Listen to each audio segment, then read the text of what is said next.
Chapitre 4.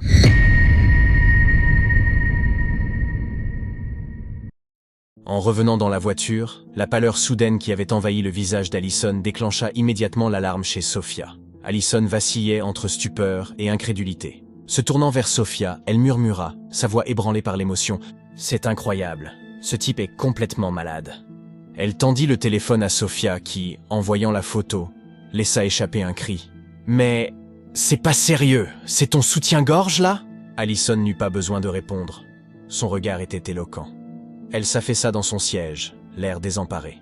« Que vas-tu faire ?» demanda Sophia, sa voix teintée d'inquiétude. « Si c'est ce connard d'Alex, il ne s'en tirera pas aussi facilement. » Avec un soupir, Allison lança son téléphone sur les genoux de Sophia et mit le contact. « Allons boire un verre au Grind, on pourra parler plus tranquillement là-bas. » The Grind était un coffee shop niché juste au pied de l'immeuble de Sophia. Il était devenu leur point de ralliement habituel. Là, Allison et Sophia aimaient passer du temps ensemble. Elles y croisaient Jonas, qui était voisin de Sophia. Leur amitié s'était développée au gré des conversations. Jonas, avec son esprit vif et son aisance sociale, s'était inséré sans effort dans leur quotidien. Arrivées au café, elles prirent une table discrète au fond de la salle. Sophia semblait perdue dans ses pensées, essayant de connecter les points. Qui aurait pu entrer dans le vestiaire?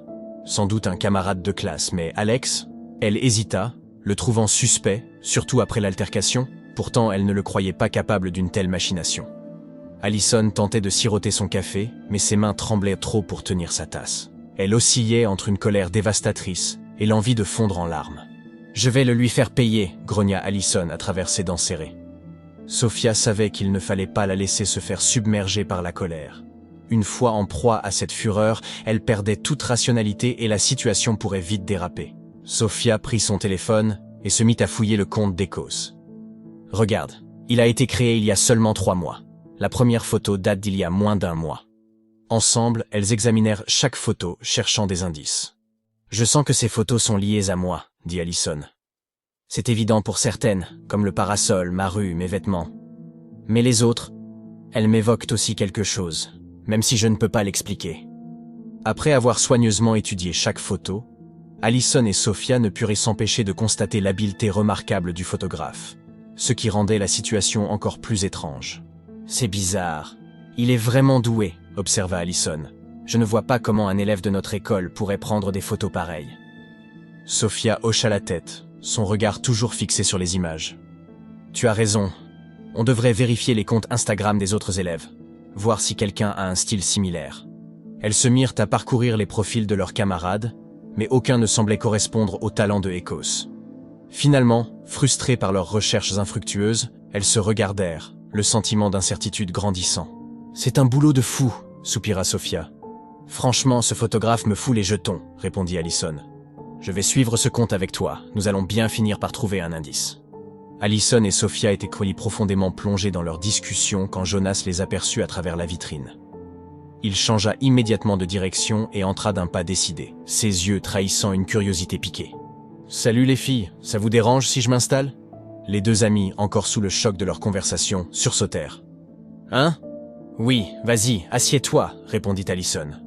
Jonas arborait une allure ordinaire, typique de l'adolescent moyen. Ses cheveux bruns étaient laissés dans un état négligé. Des lunettes à monture noire encadrèrent son regard vif et amical. Il était vêtu d'un t-shirt et d'une paire de jeans. Sa silhouette élancée trahissait une certaine fragilité, un contraste avec la force de ses convictions politiques et sociales qu'il ne manquait jamais d'exprimer. Il prit place et scruta leur visage sombre. « Quelle tête vous faites ? On dirait une scène de crime. »« Allison, j'ai entendu pour ton accrochage avec Alex. Bien joué, il n'a eu que ce qu'il mérite. Ce type pense que tout lui est dû. Sa famille se croit tout permis en ville.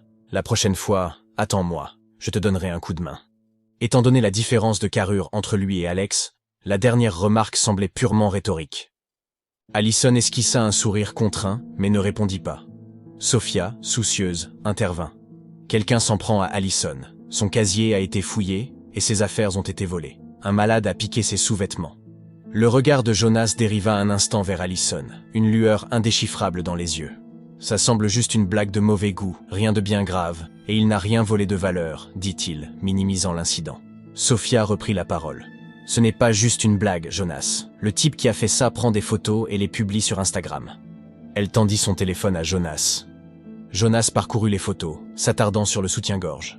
L'air sceptique, son doigt toujours posé sur la photo, il demanda « Es-tu sûr que c'est le tien, Allison? Ça pourrait juste être une coïncidence? Vous pensez vraiment que Alex est derrière tout ça ?» Il scruta la réaction d'Allison qui secoua la tête, une lueur de frustration dans les yeux. « Je ne peux pas en être sûr, mais je l'ai croisé immédiatement en sortant du vestiaire. Et il s'est comporté de manière tellement arrogante. Ça m'a rendue furieuse. » Jonas fit une moue pensive, comme s'il comprenait quelque chose que les filles ignoraient. Quand Allison perd son sang-froid, il vaut mieux garder ses distances, pensa-t-il. Il acquiesça, semblant peser ses mots avec attention. Compréhensible. Mais il faut faire attention à ne pas tirer de conclusions hâtives. On n'est pas dans un livre, vous savez. C'est probablement juste une mauvaise farce. Et pour les photos, je parierais sur une coïncidence. Ce soutien-gorge pourrait appartenir à n'importe qui. Sophia échangea un regard avec Allison, toutes deux incertaines de la réaction de Jonas. Était-ce de la naïveté, de l'indifférence, ou savait-il quelque chose qu'elles ignoraient? Cherchant à détendre l'atmosphère, Jonas changea de sujet. Au fait, il y a une fête chez Jérémy vendredi. Ses parents sont en voyage. Ça va être mythique. Tu devrais venir, Allison. Ça te changera les idées. Allison hésita, visiblement peu enthousiaste. Jonas insista. Son rire communicatif détendit l'atmosphère. Allons, ça va être fun. Et qui sait, avec un peu de chance, Alex n'est pas invité. Allison finit par accepter, une lueur d'espoir naissant dans son regard. D'accord, ça me fera peut-être du bien de voir du monde. Il était environ 19 heures lorsque Allison poussa la porte de chez elle. Son père, debout près du guéridon, se servait un verre de cognac. Il lui offrit un sourire distrait en l'apercevant. « Ça va ma puce ?» Son ton, bien que chaleureux, laissait transparaître une certaine forme d'indifférence. « Commande-toi quelque chose à manger, Ali », ajouta-t-il en jetant un œil à l'horloge. « Ta mère rentre tard, et j'ai une réunion dans quelques minutes. » Allison retint un soupir. Quel genre de réunion pouvait-il avoir? Elle imaginait déjà son père absorbé dans un raid virtuel avec ses amis en ligne, le casque sur les oreilles. À 40 ans, son père conservait une allure soignée, sportive malgré son train de vie peu actif. Elle avait toujours eu une relation privilégiée avec lui. C'était le héros de son enfance. Cependant, une froideur inexplicable s'était glissée entre eux récemment, laissant Allison avec un sentiment croissant d'isolement. À 16 ans, elle se sentait perdue dans leur grande maison. Les échanges avec ses parents se limitaient à de simples formalités. Cette solitude la laissait vulnérable à des émotions tumultueuses.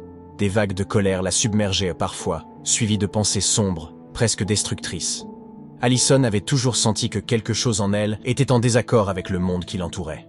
Un écho intangible et inquiétant qui se manifestait dans les profondeurs de son âme. Suis-je une bonne personne? Une réflexion qu'elle n'avait jamais osé partager avec quiconque. Dans ces moments de doute, Sophia était son ancre, son modèle. Malgré la perte de son père et les longues heures de travail de sa mère qu'elle voyait peu, Sophia semblait épargnée par le tourment émotionnel qui affligeait Allison. Elle était son refuge, la protégeant souvent d'elle-même et de ses démons. Après avoir commandé une pizza, Allison s'affala sur le canapé pour regarder une émission de télé-réalité sans intérêt. C'était futile, mais ça l'aidait à s'évader. La fatigue accumulée et l'ennui de la soirée la vainquirent rapidement. Et à 21 heures, elle s'endormit, épuisée par les émotions de la journée et les résidus de la veille.